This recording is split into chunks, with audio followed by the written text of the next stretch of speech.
O projeto Mídias de Apoio ao Ensino sobre Radioatividade Natural foi desenvolvido na UTF-PR, especificamente no Laboratório de Física Nuclear Aplicada e contou com o pessoal do laboratório.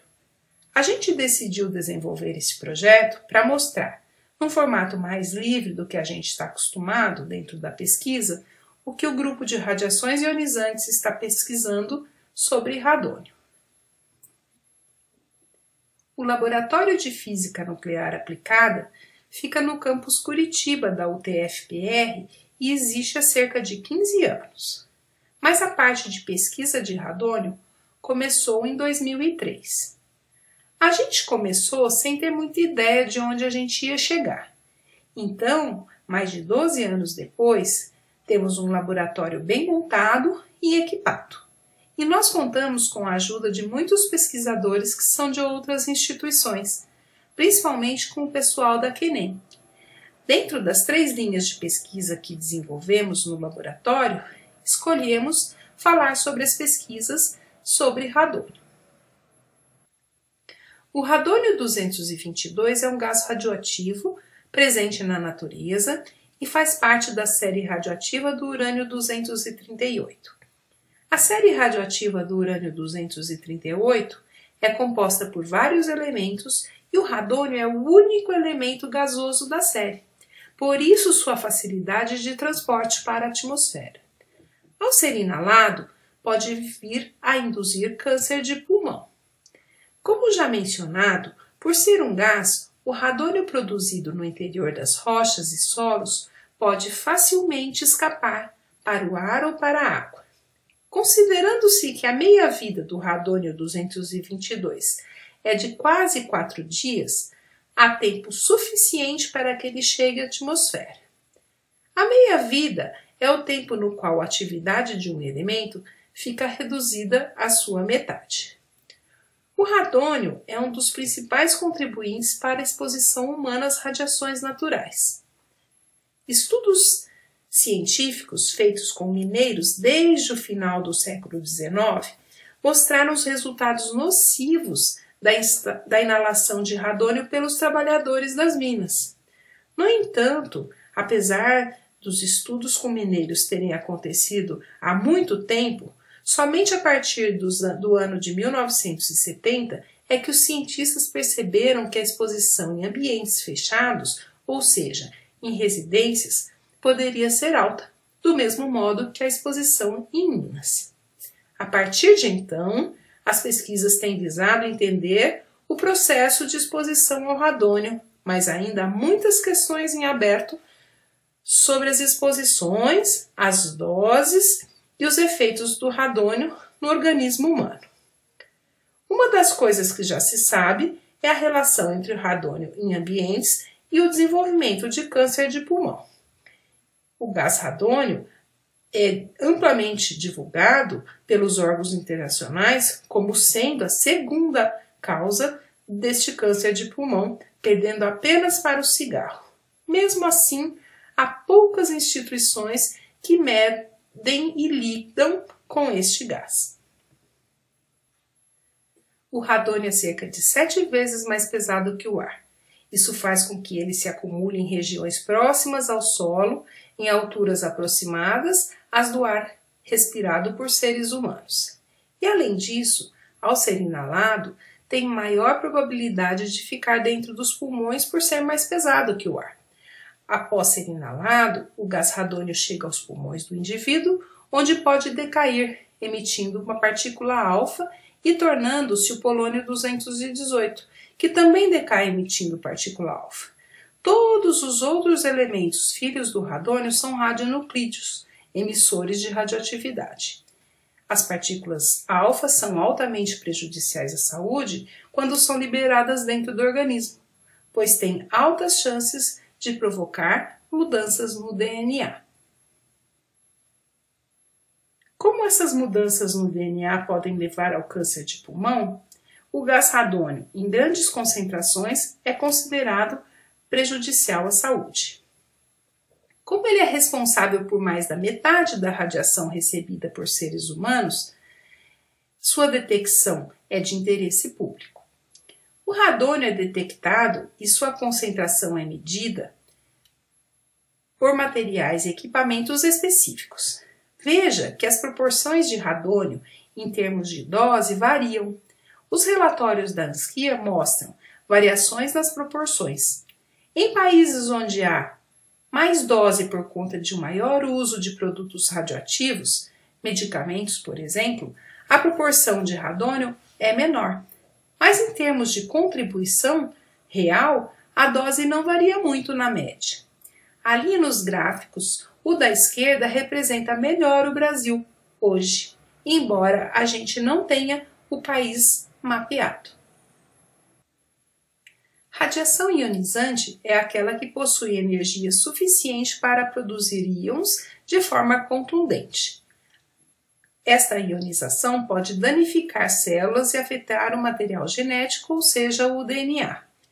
Isso pode fazer com que doenças graves, como o câncer, sejam desenvolvidas e até mesmo levar à morte. O ser humano está continuamente exposto a radiações ionizantes.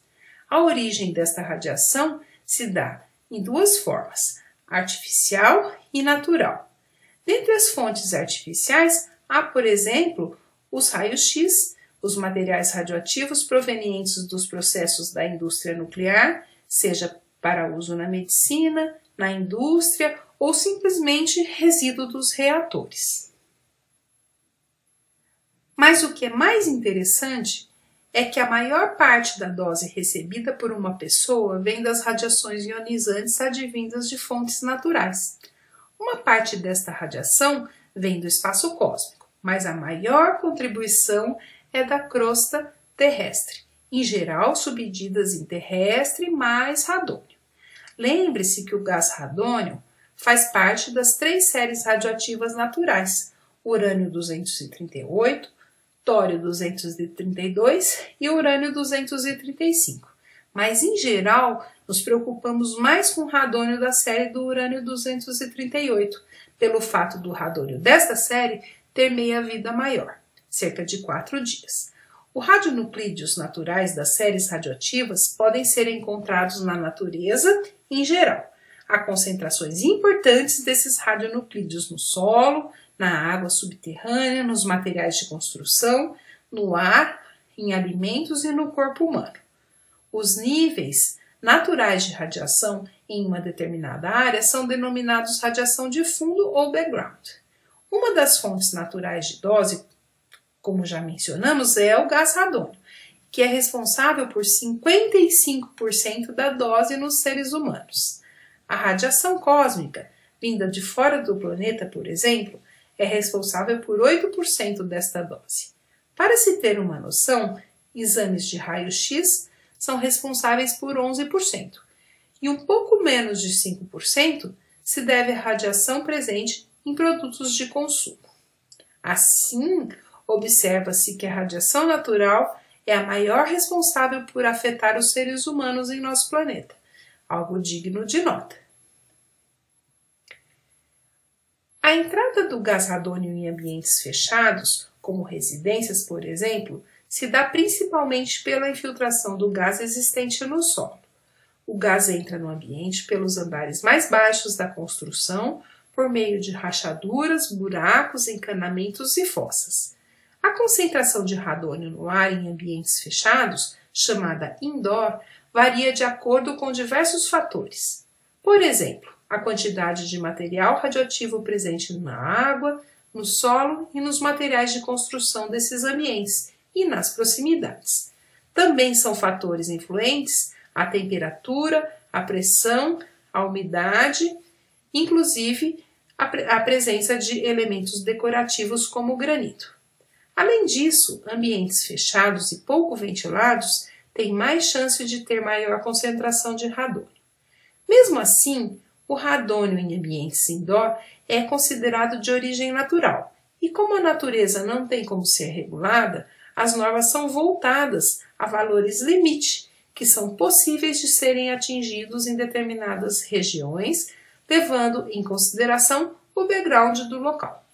Portanto, quando se percebe valores acima dos limites, Deve-se tomar atitudes para diminuir a quantidade de radônio nos ambientes, mas alguns locais são naturalmente muito radioativos. Nesses casos, um mapeamento mostrando as concentrações de radônio nas regiões pode ser útil para se projetar uma residência, por exemplo. Há como fazer procedimentos de mitigação em residências para diminuir a concentração de radônio. Existem métodos simples e métodos mais sofisticados. Para diminuir o radônio advindo da água, é possível diminuir o radônio que fica na caixa d'água, por meio de aeração, por exemplo. E nos ambientes da casa pode ser instalado um tubo que vai da fundação até o teto, como uma chaminé. Isso pode ajudar, pois o radônio que entra na residência, em geral, está no espaço que existe entre o piso e o solo, nas fundações. Se oferecermos para o gás outro caminho, o tubo, a concentração diminui no interior da edificação.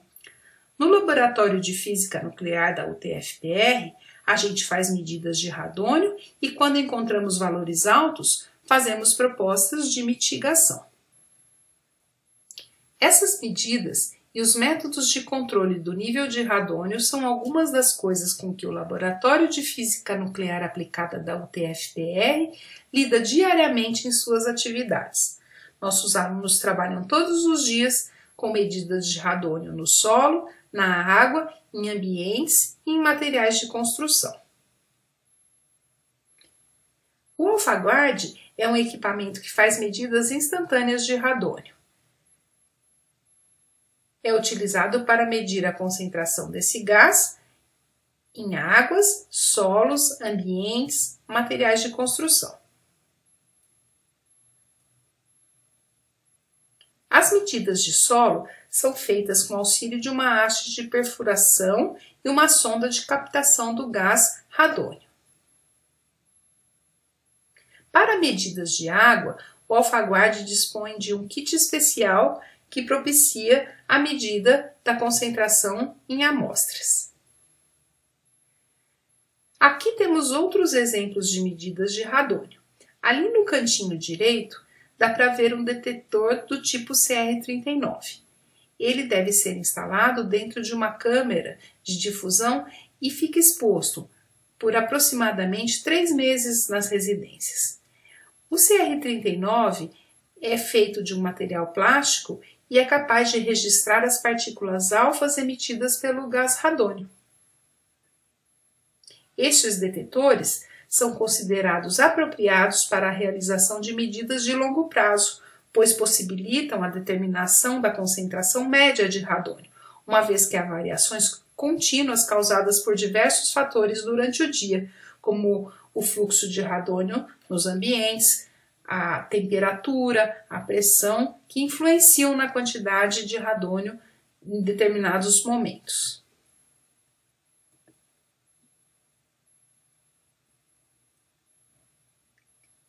No canto esquerdo, tem uma imagem do equipamento RADSAT fazendo medidas em água. O legal deste equipamento é que ele consegue medir separadamente o radônio que é filho do urânio e o radônio que é filho do tório. A gente fala filho, mas é assim mesmo. Oficialmente usamos a palavra filho para nos referir aos produtos de decaimento. No caso da concentração de radônio em água, não existe uma relação direta entre concentração e risco, já que muitos outros fatores influenciam nessa relação. Então, a gente mede a água na amostra e depois avalia como essa água é usada no ambiente. Falando-se de radônio em águas, vale lembrar que a concentração maior do gás são nas águas subterrâneas. Dentre os fatores que influenciam a concentração do gás, há um que particularmente afeta a quantidade em meio às águas subterrâneas. É o tipo de rocha que há nesse solo. Geralmente, rochas cristalinas, como o granito, são responsáveis por altas concentrações do gás, enquanto rochas sedimentares apresentam níveis inferiores de contribuição. Observando que as rochas do solo do Paraná são de origem vulcânica, ígnea, e o granito se encaixa nessa categoria, há motivos para se monitorar a concentração de radônio nas águas subterrâneas do estado. Considerando-se que o valor da concentração de radônio em águas de poços na região metropolitana de Curitiba é muitas vezes bem expressivo, na casa das dezenas e até centenas de becquerels por metro cúbico, percebe-se o porquê de haver monitoração das águas paranaenses. Ainda que não haja uma relação direta entre a concentração em água e a contribuição indoor, esta situação deve ser verificada. Assim como diz o ditado, prevenir é melhor que remediar. Se a contribuição da concentração de radônio na água pode afetar a saúde da população de uma determinada área, deve-se estudar, monitorar e combater esse problema. Não existe muita informação sobre o radônio no Paraná, o que dificulta investigações mais aprofundadas sobre a questão na região, como acontece em países onde existem dados estatísticos o suficiente e o radônio é foco de pesquisa constante. Mesmo com a falta de dados, por exemplo, o fato do solo do Paraná conter grande variedade de rochas, que contém urânio e tório em sua composição, isso implica em poder haver grande concentração de radônio indo do solo à atmosfera.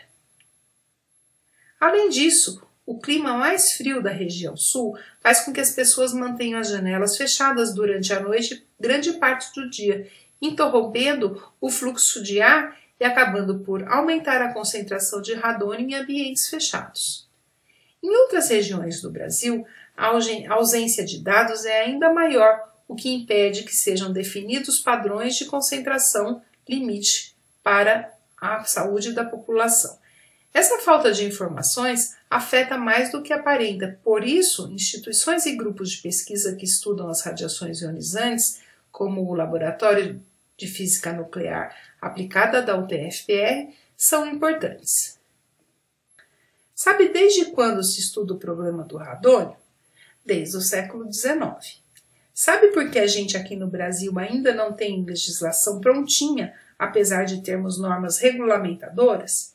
Tudo porque o nosso país é muito grande e a QNEM não dá conta de ter uma amostragem representativa do Brasil para estabelecer os limites. Afinal, não dá para limitar a natureza. A QNEM faz muitas medidas e os grupos de pesquisa como o nosso trabalham em cooperação com essa agência. Acreditamos que daqui a pouco vamos estar aptos a ter uma amostragem representativa do Brasil. Se depender do entusiasmo da gente, isso vai acontecer. Você quer vir conhecer o nosso trabalho? Vem visitar a gente aqui na UTF-PR. O Laboratório de Física Nuclear Aplicada e o Grupo de Radiações Ionizantes fica no campus Curitiba. Vem visitar a gente. Muito obrigada.